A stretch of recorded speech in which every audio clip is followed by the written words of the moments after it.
The last week of the King, lessons from Jesus' final days before His ascension.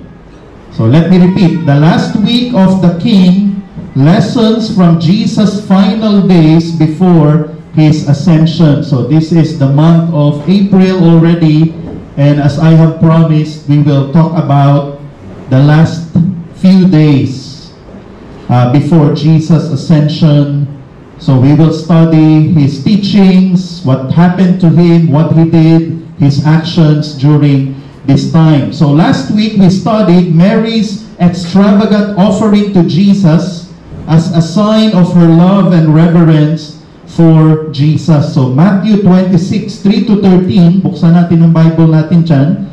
So yan po ang napag-aralan natin last Sunday. We studied about a woman who honored Jesus using an expensive, not just expensive, but very, very, very, very expensive perfume to show her love and reverence for Jesus Christ. So we learned that if you really love and respect the Lord Jesus Christ, you will sacrifice expensive things, great things, big things for the Lord. If you really love Him and respect Him, you will not second guess, or you will not hesitate or be reluctant to sacrifice something important to you for the sake of Jesus Christ. Yun ang napag-aralan natin last Sunday. So, we studied a woman who honored Jesus last week, and today we will study two people who betrayed Jesus. Two people who betrayed Jesus. And the title of God's Word for this morning is The Last Week of the King, Two Betrayers of Jesus. Two betrayers of Jesus. So we will study selected passages sa Matthew 26 and also sa 27. So this morning we will talk about two people, two men. So these two men have a lot in common. Let me enumerate those. Both of them were apostles of Jesus Christ. Both of them were part of the 12 disciples or apostles of Jesus Christ. Both were personally called by Jesus to follow Him. Jesus called these two men verbally, physically, and bodily, face to face. Both had Jesus Himself, the Christ, the Messiah, as their mentor, their leader, their discipler, or their pastor. Both lived with and followed Jesus for 3 years. For 3 years, they were together 24 hours a day. Both heard His heart and His wisdom from His teachings and preachings. They had a front row seat to the Messiah, the Prince of Peace, Wonderful Counselor, the Redeemer of mankind, preaching and teaching. What a privilege, what an opportunity to have a front row seat. Both saw His power and glory through His healings and miracles. They saw this also face to face. Both saw His sovereignty and authority over death, over nature, over demons. Yet, both these men betrayed Jesus before His crucifixion and before His death. The only difference these two had was their attitude and actions after, take note, after betraying Jesus Christ. Specifically, ang pinagkaiba nila was how they handled their guilt and sorrow after betraying Jesus. Both of these people, these men, betrayed Jesus in a severe way. The first person, because of betraying Jesus and reacting to it in a wrong way, became so despised by all men to the point that no one in the world is named after him.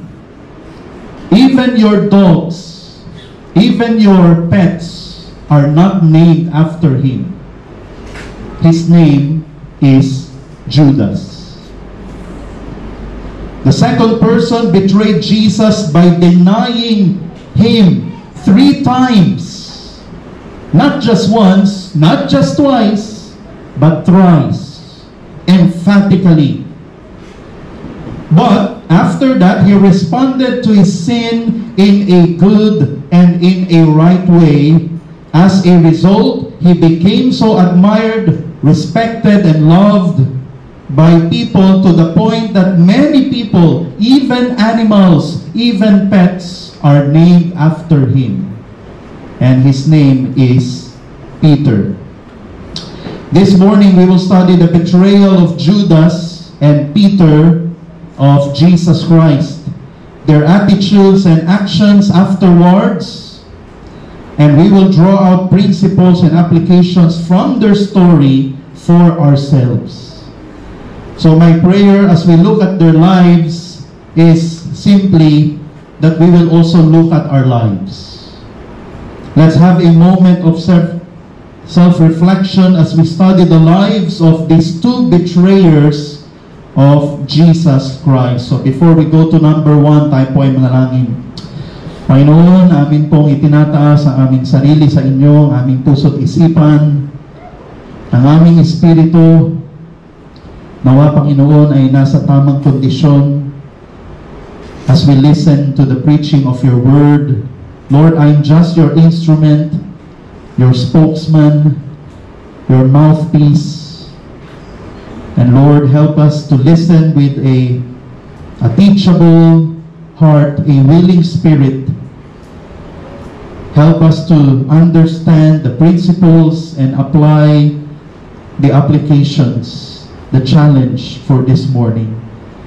Lord, you have lessons and principles and applications in store for us from the lives of these 2 men. And Lord, help us to see them and to apply them in our lives. Help us to reflect on ourselves, our lives lately, our decisions, our choices lately, and help us to change for our good and for your glory. So we commit this time to you. In Jesus' name we pray. Amen. So number 1, we will study the betrayal of Judas to Jesus. So Judas' betrayal of Jesus. So please open your Bibles to different passages. Wala po sa ating PowerPoint. So first, Matthew 26:14 to 16. So please open your Bibles with me and follow me as I read the passages. Then one of the 12, named Judas Iscariot, went to the chief priests and said, "What are you willing to give me to betray him to you?" And they weighed out 30 pieces of silver to him. From then on, he began looking for a good opportunity to betray Jesus. So Judas was from Kerioth. The name of the place was Kerioth. That is south of Judea. So that's the meaning of Iscariot. So Judas Iscariot, meaning from Kerioth. He was the only one not from Galilee among the apostles. One of the other disciples was also named Judas, John 14:22, and so was one of Jesus' own half-brothers in Mark 6, verse 3. So wag tayo ma-confuse. One of the disciples, Judas, isa sa mga kapatid ni Jesus ay Judas. To differentiate, John 6:71 and John 13:26 refer to Christ's betrayer as Judas, son of Simon Iscariot. Okay? So when you read that, it pertains to Judas the betrayer, Judas, son of Iscariot, or Simon Iscariot. As I have said last week, Judas was the group's treasurer. John chapter 12, makikita natin doon, he is in charge of holding and protecting the group's money bag. So during their time, wala silang petty cash or bag na very protected sa mga panahon ngayon. Marami, no? Anti-theft na mga bag. During their time, it's just a simple bag or a pouch. So here in the passage, Judas went to the chief priests and asked them how much they are willing to pay him in order to give them information where Jesus will be, kung nasaan siya, so that they can seize him. Because Judas wanted to betray Jesus, and the chief priests and scribes also, they want to arrest Jesus and they wanted to kill Jesus. So they want information, where is Jesus at this point in time, because we will go there and arrest him. So the priests told Judas 30 pieces of silver. So Judas asked them, how much are you willing to pay? The chief priest told him 30 pieces of silver, worth is, listen, $264 US. So it's not that big. Diba? $264 US, or in baht, it's just 9,000 baht. Meaning, what's the meaning of this? Judas sold Jesus for a cheap price. Jesus sold Judas for katiting. It wasn't a significant amount. This implies that Judas was so desperate that he was willing to sell Jesus for a cheap price. And he was so greedy. Because, pwede na yan. 30 pieces of silver, pwede na yan. Ganun siya ka-greedy. He didn't even try to negotiate for a higher price. He immediately agreed to the price given by the priests. 30 pieces of silver, okay, I will sell Jesus for that price. Sold.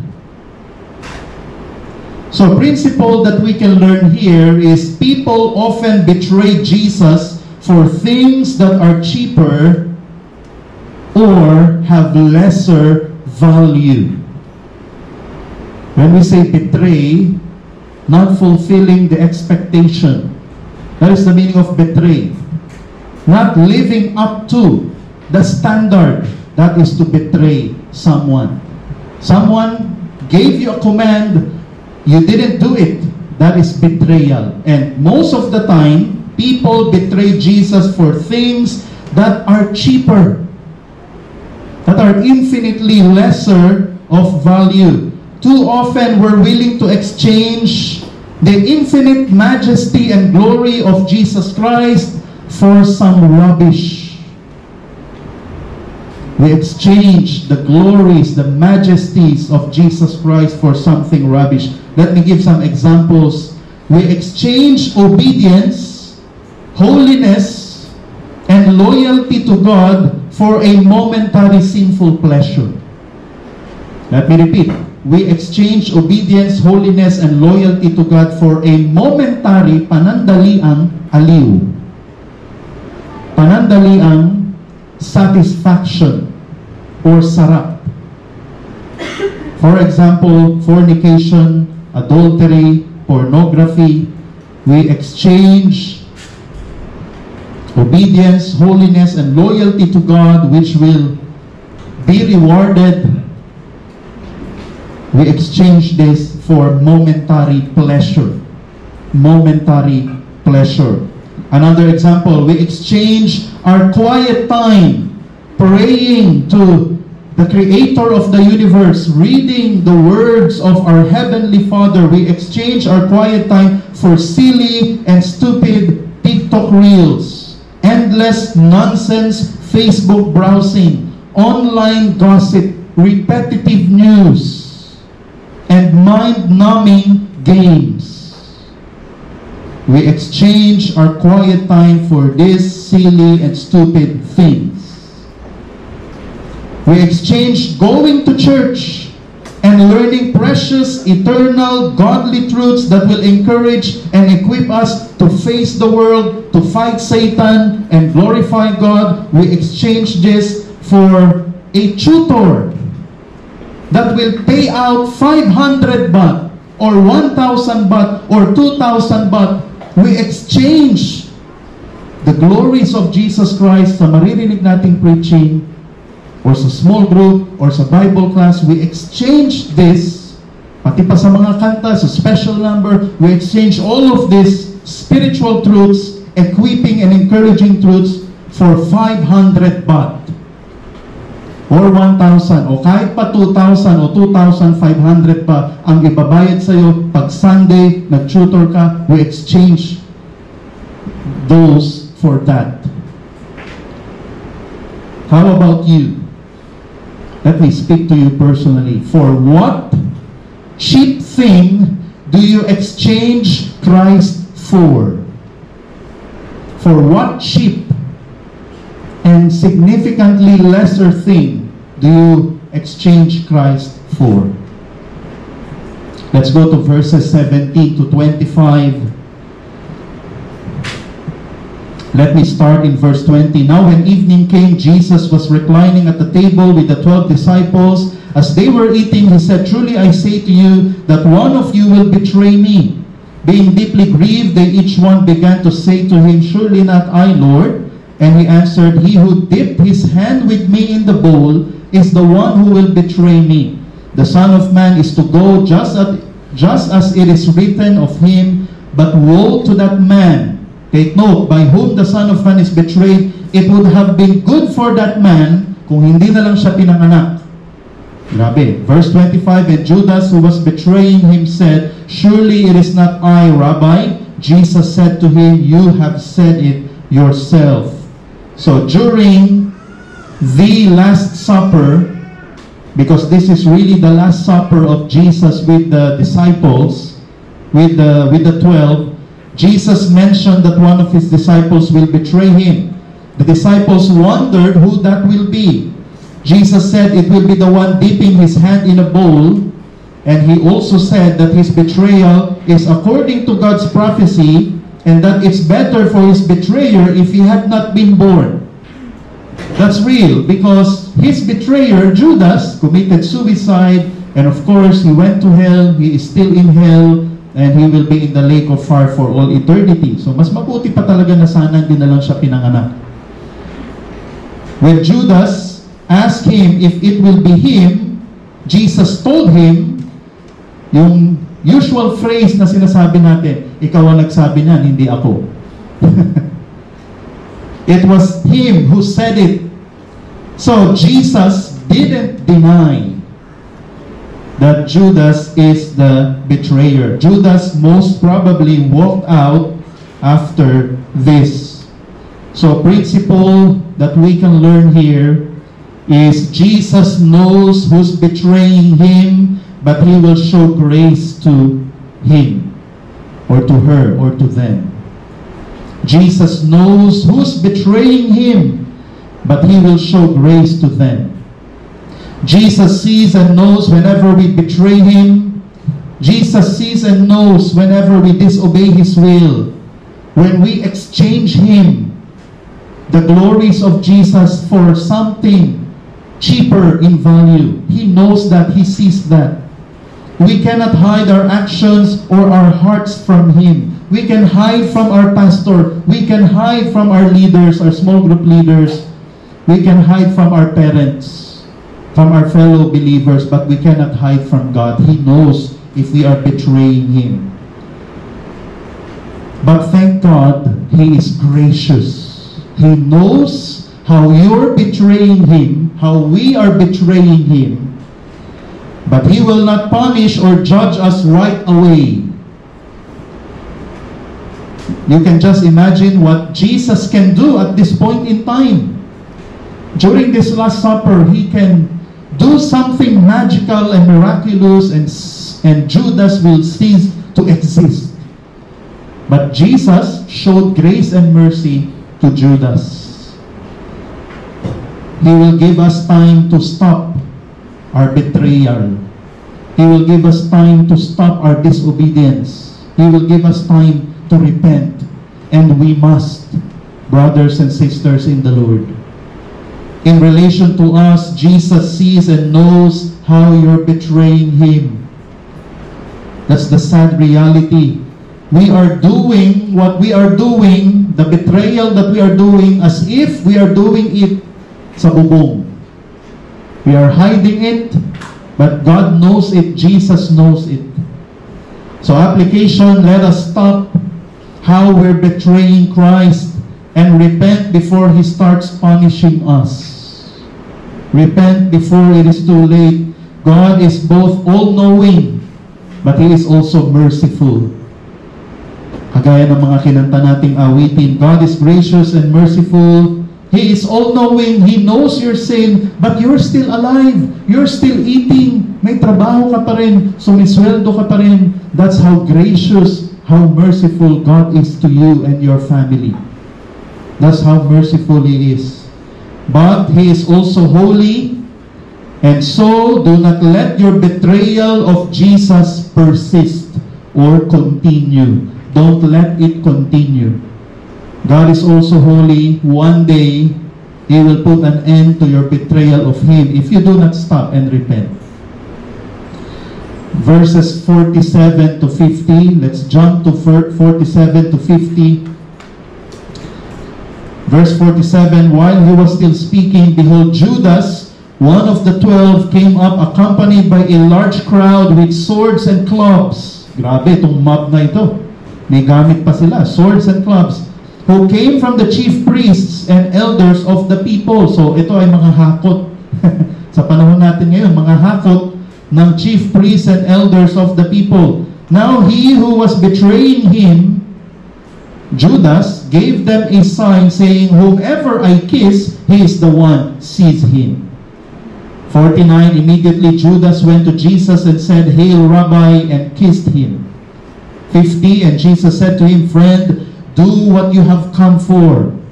Then they came and laid hands on Jesus and seized Him. So now at around midnight, Judas arrived with a crowd with swords and clubs who were sent by the chief priests and scribes, and they were about to capture Jesus Christ to bring Jesus Christ to trial. Judas here is called as Judas, who was one of the 12. Yun yung tawag ni Matthew, but not actually si Matthew lang. Matthew, Mark, Luke, and John, sa event na ito, sinulat si Judas as one of the 12.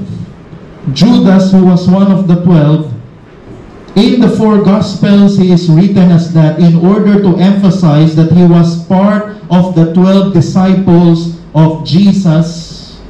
He belonged to the group. He is a legit apostle, yet he betrayed Him. Matthew and the Gospel writers wanted to convey how insidious, ano ibig sabihin ng insidious? How wicked ang ginawa ni Judas kay Jesus. Imagine, you're one of the 12, at yung mga in-enumerate ko kanina, he was personally called, he saw face to face all na ginawa ni Jesus, yet he betrayed Him. 3 years they were together. 3 years physically. But yet, he was one of the 12, but he betrayed Him.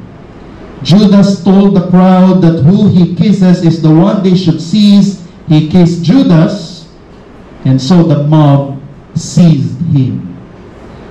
So there are a couple of principles from verses 47 to 50. First, people who may seem as part of the group or one of us may one day betray Jesus.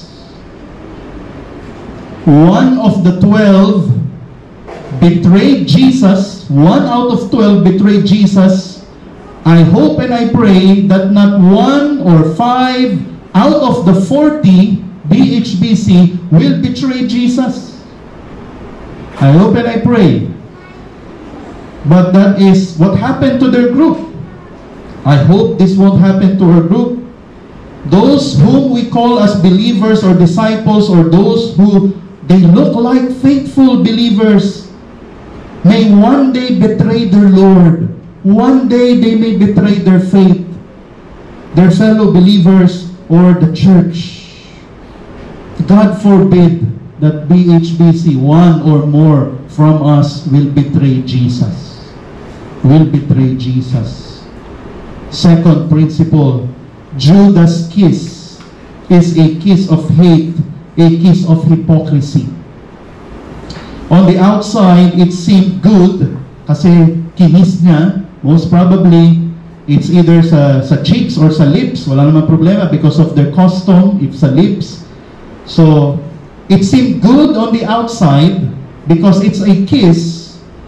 But in the inside, but in the heart and in the mind of Judas, it manifested that he really had no compassion to Jesus Christ. Wala siyang awa. Wala siya talagang love sa Panginoong Jesus. And he really hated Jesus. On the outside, it seemed he loved Jesus, but in the inside, he really hated Jesus Christ. In our time today, a Judas kiss can be a lot of things. Let me give an example. It can be going to church and singing praises to God, but when we go out, we are hateful towards other people. We are hateful people outside. Inside, we are active in worshiping the Lord, faithful, but on the outside, we condemn people. We are bitter and unforgiving people. It can be giving generously in the church, tithes, missions, faith promise, but we are engaging in gossip, cheating, or sinful vices outside the church. There's plenty more examples, but a Judas kiss is something that looks good outside, but in the inside, it's really ugly and sinful. Third, it's possible for someone who attends church for so long to be bulletproof or calloused, may kalyo, walang pakiramdam towards God, God's Word, and teachings. Bulletproof is another term for being spiritually calloused. What is the meaning of this? Please listen, please be patient. It means always hearing preaching, always hearing the teaching of God's Word, but you do not obey it, or you do not let it change you. Nakikinig, present, you attend, but you do not let the preaching change you. Hindi ka tinatablan ng preaching. It does not affect you or change you or transform you. That's exactly what happened to Judas. 3 years. 3 years. He's teaching, or he's listening to the teaching, the preaching of Jesus face to face. Kagaya ngayon, kayo at ako, but maybe you're closer. There are times that Jesus preaches to a crowd. There are times na sila lang 12 at doon nagtuturo ang Panginoong Yesus. But Judas was unchanged. He was not transformed. He was bulletproof or spiritually calloused. Walang epekto sa kanya yung salita ng Panginoon. It's possible also for us. Ito si Jesus na to. Ako si Pastor DJ lamang. Si Kuya Jel lang. Kuya Vic lang. Mark lang. This is Jesus teaching, preaching to them. But, was Judas changed? Did he show real faith or genuine faith? No. Grabe. So applications, first, we must be aware that betraying Christ is possible for all of us. This is why we must always examine our lifestyle. Examine your lifestyle. Saan ba patungo yung buhay ko, yung actions ko, yung choices ko, yung decisions ko? No? We must always examine our choices, our behaviors. When you are at church, more importantly, listen ha, sinabi ko, more importantly, pag wala kayo sa church, your attitude and actions outside of this church, or when no one is looking at you, you must examine and also ponder if they're really in the faith. Ponder talaga, seriously, if I am really in the faith. We must scrutinize ourselves and repent of our sinful desires, actions, and motives or intentions. Most probably we can say that Judas saw his sinful motives and intentions, but he didn't deal with it. He didn't repent of it. Kaya tuloy-tuloy ang kanyang betrayal hanggang sa nagpakamatay siya. So, we must stop our sins from growing larger or deeper. Minsan, ang kasalanan ay it grows deeper. Hindi nakikita talaga kung gaano kalaki on the outside, but here, sin is growing and growing and growing. And we must deal with it, repent of it. Second, we must make sure, listen, regarding Judas being bulletproof or spiritually callous, you must make sure that you're not just reading and listening to God's word, but obey it and let it change you. You come to the church, you attend prayer meeting, you hear the preaching, make sure na hindi ka may kalyo, na tinatablan ka, na you are obeying God's word and you are transforming in accordance to what you are hearing. Not just a preaching, but also in your quiet time. In your quiet time also, that you are really changing and transforming. Hindi ka lang nagbabasa, hindi lang nakikinig, kagaya ni Judas. May katungkulan pa si Judas. Imagine, treasurer. So it means that sa simula, trusted siya ng grupo. Kaya siya, pinagkalooban ng duty or ng assignment. But later on, he betrayed Christ. So I'm not saying that our treasurer, Sister Mel, will one day betray us. Hindi po ganun, no? But ang point ko po is someone na on the outside is reliable, kaya binigyan siya ng duty, incapable pala na i-betray ang Panginoong Jesus. Because, maybe, nakita nila na, wow, attentive listener. Wow, nagte-take notes. But, hindi na pala ina-apply. Because that's what matters most, yung application. If not, if we will not let the Word of God change us, we will be like Judas, listen, who was always with Christ, but never in Christ. He was always with Christ, but never really in Christ or in Him. Let's go to chapter 27, verses 1 to 10. 27, 1 to 10. Now when morning came, all the chief priests and elders of the people conferred together against Jesus to put Him to death. And they bound Him and led Him away and delivered Him to Pilate the governor. Then when Judas, who had betrayed Him, saw that he had been condemned, death penalty, he felt remorse and returned the 30 pieces of silver to the chief priests and elders, saying, I have sinned by betraying innocent blood. This is confession. Okay, this is a confession. But they said, what is that to us? See to that yourself. O, bahala ka na dyan. Anong gagawin namin dyan? Sa'yo na yan. Now he threw the pieces of silver into the temple sanctuary and departed, and he went away and hanged himself. The chief priests took the pieces of silver and said, it is not lawful to put them into the temple treasury, since it is the price of blood. This is blood money na tinatawag. And they conferred together, and with the money bought the potter's field as a burial place for strangers. For this reason, that field has been called the field of blood to this day.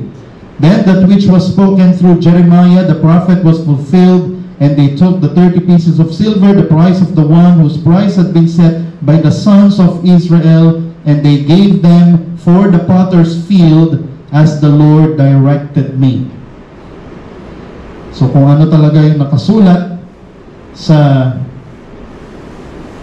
prophecy, yun talaga ang nangyari. So here in verses 47 to 50,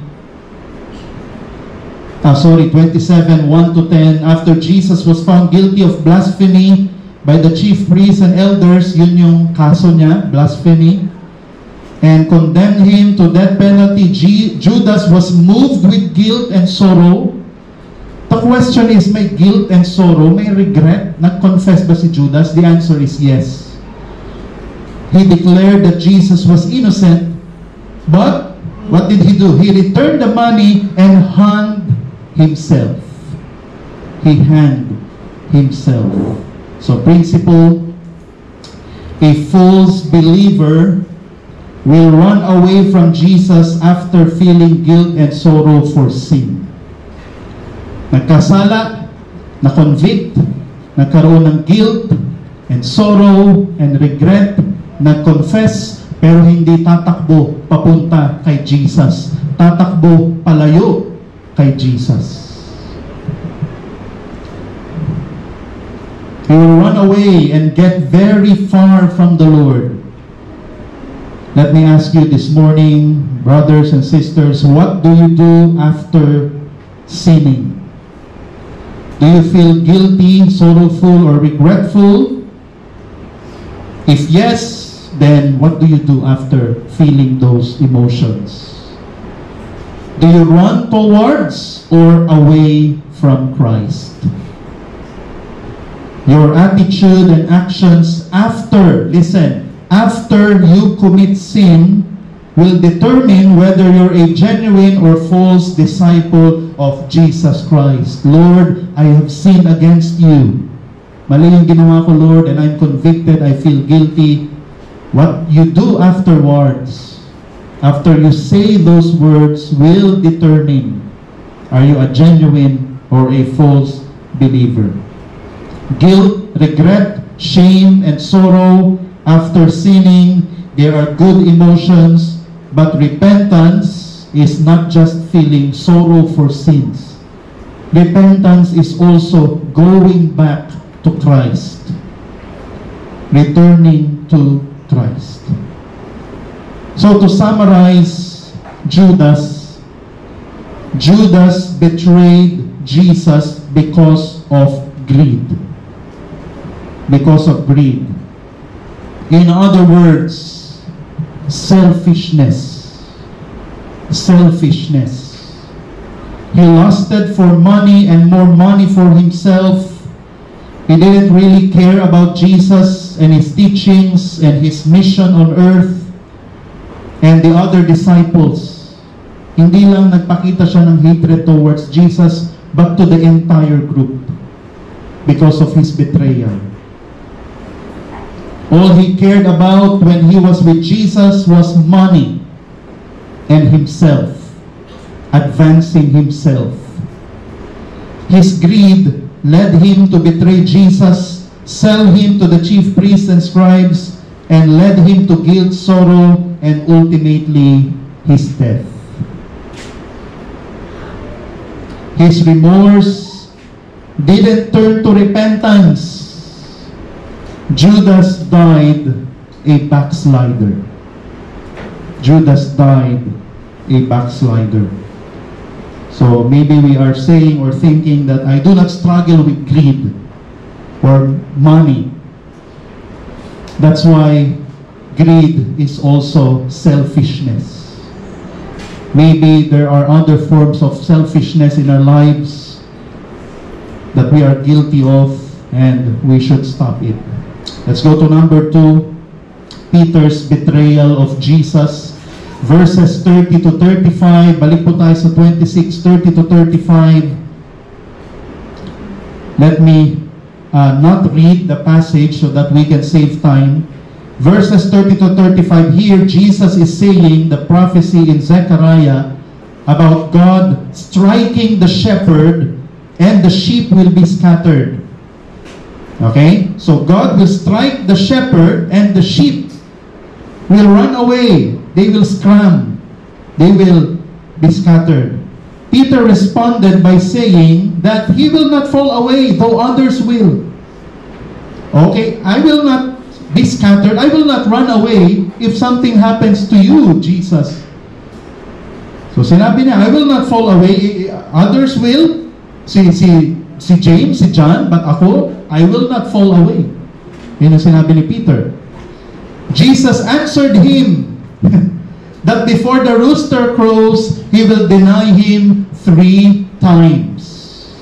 He will deny him 3 times. Peter replied to Jesus, but by denying that he will betray Christ and that he is even willing to die for him. Dinagdagan niya pa yung promise niya, yung vow niya. I will not deny you, I will not fall away, and I'm willing to die for you.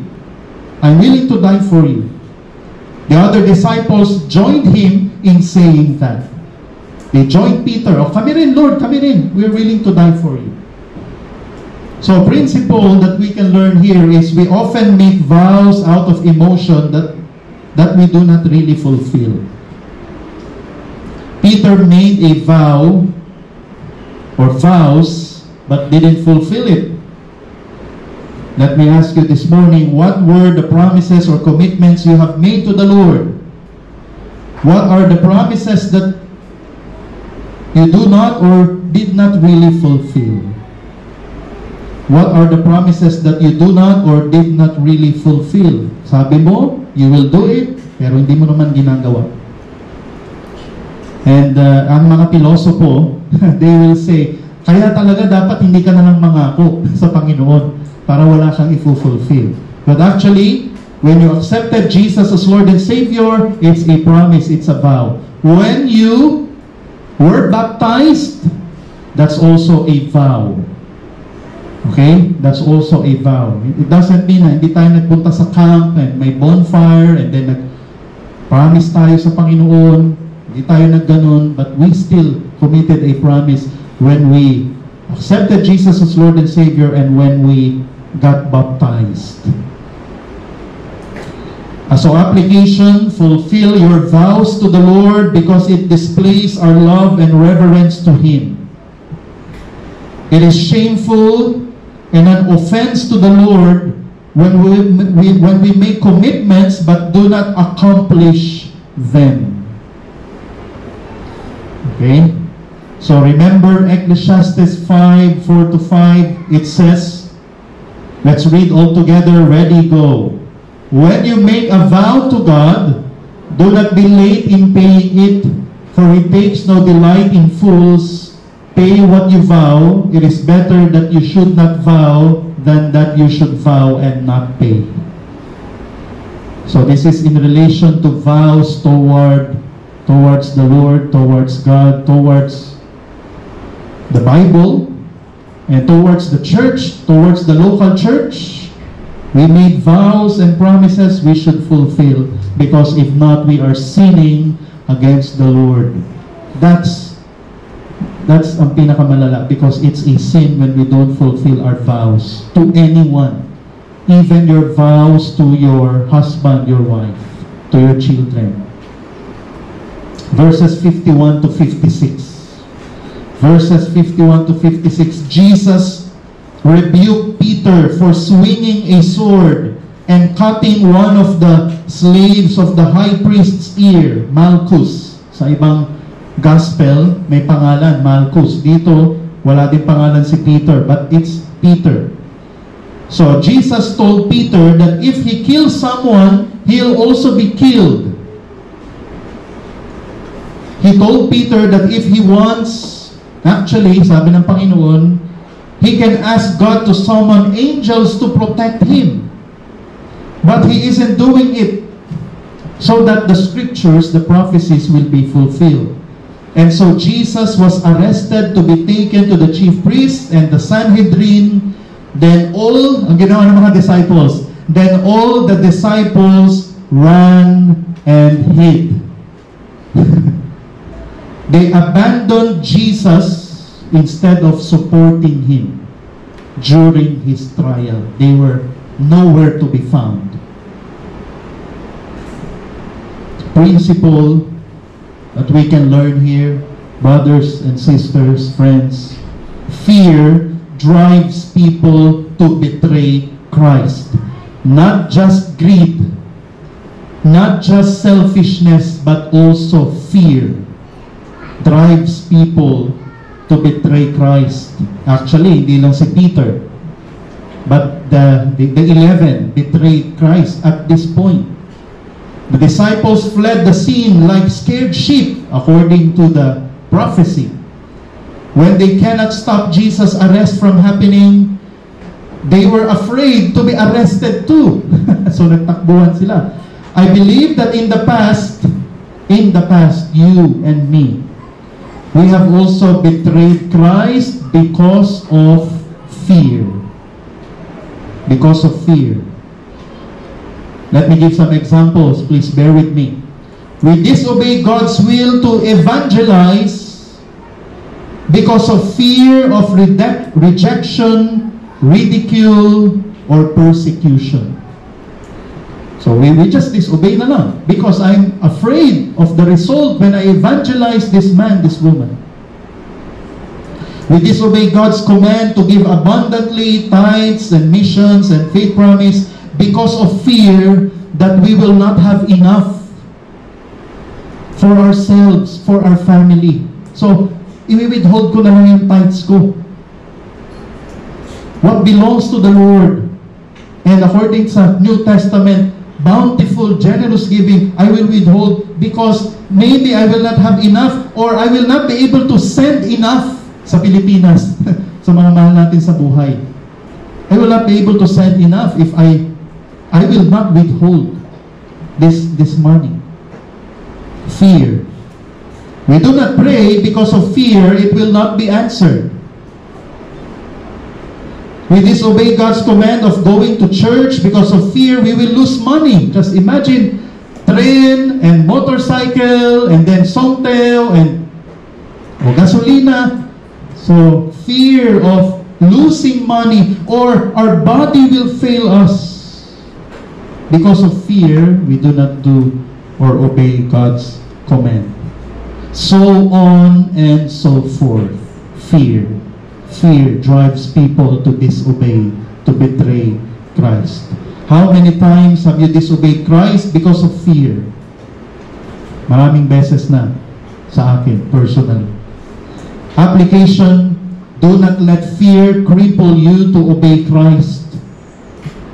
Sama-sama tayo. Let us not let fear cripple us from being faithful to the Lord. Do not let fear make you betray your Lord. Fear has a way of controlling us. Napansin niyo ba yun? Fear, not just greed, but fear has a way of controlling us into not doing what God wants us to do. Ang galing na manipulator ng fear, no? Don't let it happen. Verses 57 to 58 and 69 to 75. Here in this passage, just open your Bible there. Peter went to the courtyard of the chief priests indiscreet. Pasimple si Peter na pumunta sa courtyard ng chief priests kasi nandun sa loob para makita niya at marinig niya kung ano yung nangyayari. So parang nagmamarites. Gusto niya malaman ano nangyayari, ano pinag-uusapan nila. In order not to be noticed by people, hindi siya dun sa loob, dun siya sa courtyard. Okay? So courtyard is parang yung may fountain, tapos nandun yung mga tao, yun. So parang ganun yung courtyard. He was confronted by a girl who recognized him, but he denied knowing Jesus repeatedly and emphatically. Ginamit niya pa ang pangalan ng Diyos to deny that I know him and I was with him. Grabe. When Peter heard the rooster crow, he remembered what Jesus said about his denial, and according to the Bible, he wept bitterly. When was the last time you wept bitterly? Peter wept bitterly here. This is one of the most emotional passages in the Bible. Joseph meeting again his brothers, his father, and this passage. In John 20 and 21, after betraying Jesus by denying Him, Peter didn't commit suicide. Peter didn't commit suicide. He experienced discouragement, going back to fishing. But then Jesus visited him, and Peter followed Jesus again. Actually, Peter also went to the tomb of Jesus. Nung sinabi na nag-resurrect siya, Peter went there. Peter also gathered with the disciples in the empty room, or in the room, the upper room ba yun? And here, when Jesus visited him, after that conversation, no, Peter, feed my sheep, feed my lambs. After that, Peter followed Jesus again until his ascension. Until his ascension. After Jesus' ascension, Peter became the leader of the apostles. The leader of the apostles. And in the book of Acts, he became the leader of the first church and became a fearless evangelist to the Jews. Ito yung ending ng buhay ni Peter. Please bear with me. Peter died as a faithful preacher of the resurrected Christ. He didn't die a traitor. He didn't die a backslider. He died as a martyr. He died as a martyr. So, principle here, friends, a genuine believer naman. Okay? Si Judas, false believer. Peter, a genuine believer, will commit sin, but later on will confess, repent, and continue following Jesus. Nagkamali ka, nag-confess ka kay pastor, nag-confess ka sa magulang mo, or sa D-group leader mo. Nagkamali ka. But then, afterwards, you return in following Christ. You go back in following Christ, in worshiping Christ, studying His Word, preaching the Gospel. No matter how serious, shameful, or grievous his sin, a genuine believer will sincerely and humbly return to Christ. He will not backslide or become an apostate. He will run back to Christ like the prodigal son. Actually, that's the picture of the prodigal son. Repentance. An unbeliever repenting to his father and going back to his father. That's the picture, repentance. So application, run back to Christ after you have sinned, no matter how severe or shameful it is. Anong klaseng kasalanan? Shameful, grievous. Go back to Christ. Run back to Christ. Jesus will forgive you with open arms. You need not be ashamed. Do not let guilt, shame, or regret push you away from Christ. Confess, repent, and follow Him again. Remember 1 John 1:9, if we confess our sins, He is faithful and righteous to forgive us our sins and to cleanse us from all unrighteousness. Proverbs 28:13, he who conceals his transgressions will not prosper, but he who confesses and forsakes them will receive mercy or compassion. Compassion. So in summary, Peter betrayed the Lord because of fear. Fear. Fear drove him to deny knowing Christ and to run away from Him when Jesus needed their presence and support the most. He was gone. His fear turned him into a coward instead of a loyal follower of Jesus. But the good thing was, his sin drove him to guilt, sorrow, regret, and then to repentance. He followed Jesus again and became a courageous preacher and evangelist until the end of his life. According to church history, maybe we know this already, but let me say it again. According to church history, on his death, Peter was crucified upside down because he requested being crucified in that way, upside down, because he didn't want to be crucified like his Savior. So he wanted to be crucified upside down. He deemed it, he is undeserving. He's not worthy to be crucified the same way as Jesus. He died a courageous and dedicated martyr and apostle of the Lord Jesus Christ. That's the end of his life. Judas, the end of his life was a suicide. Peter being crucified upside down, but a martyr, faithful and loyal to the Lord.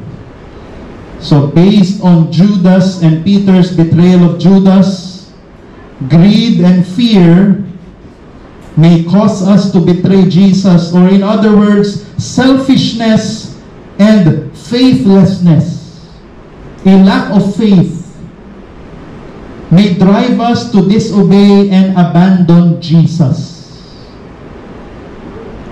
May it never be, BHPC. God forbid that we will betray Jesus like they did. Brothers and sisters, do you see greed or materialism, sinful ambition, wrong priorities, or selfishness in your heart? On the other hand, do you see fear, worrying, or a lack of faith and trust in God? Do you see this in yourself? Search yourself carefully. Be honest with yourself and God. So the challenge to everyone, watch out for selfishness and faithlessness in your life. Watch out, because they may drive you to betray your Lord. Watch out.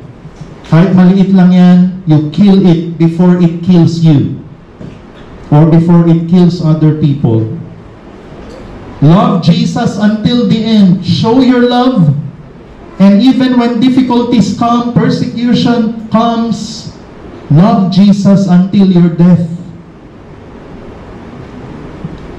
Judas didn't love Jesus until his death. Peter did. Repent when you have sinned. Don't run away from Christ. Don't run away from Him. If you do this, you will never become a betrayer of the Lord Jesus Christ. Tayo po ay manalangin. Panginoon, pinupuri ka namin at pinapasalamatan sa inyong salita.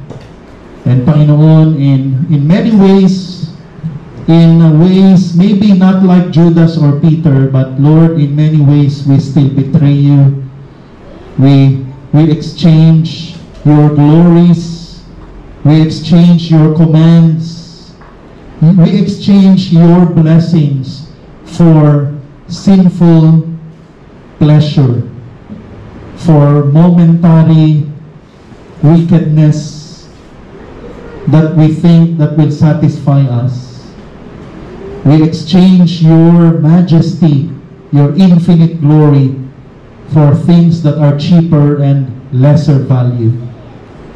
And Lord, forgive us also if we betray you because of fear, too much worry.